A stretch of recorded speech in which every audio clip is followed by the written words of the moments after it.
dag skal vi lave god mad, og vi skal lave en ostemad.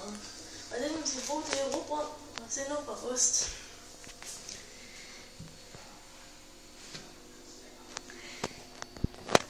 Og hvis vi lige tager sådan en lille rugbrød her.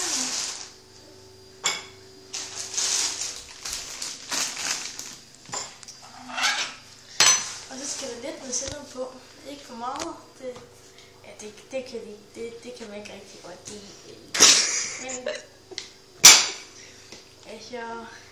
jeg synes ikke, man kan tage for meget på. Det er godt.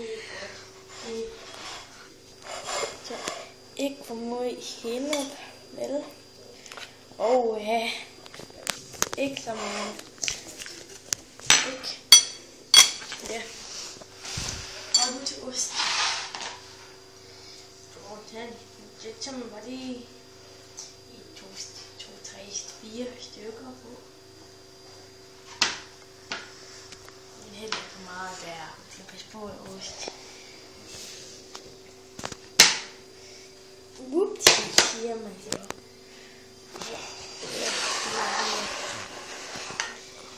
Og det er let mad. Den tager ikke mere end en halv minut at lave. Nu skal vi testsmage. Det er også en bid. Ja. Se, jeg ser ikke. Det er fandme godt.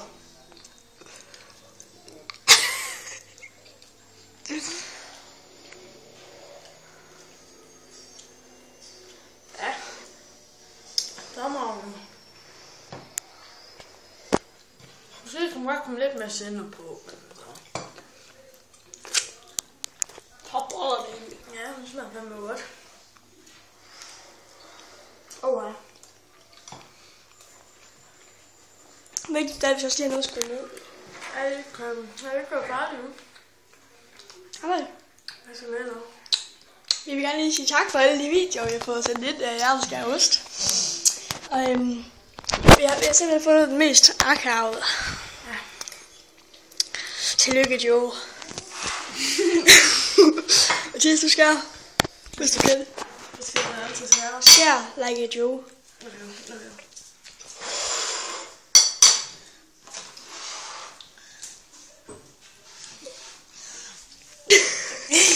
Det er så lille.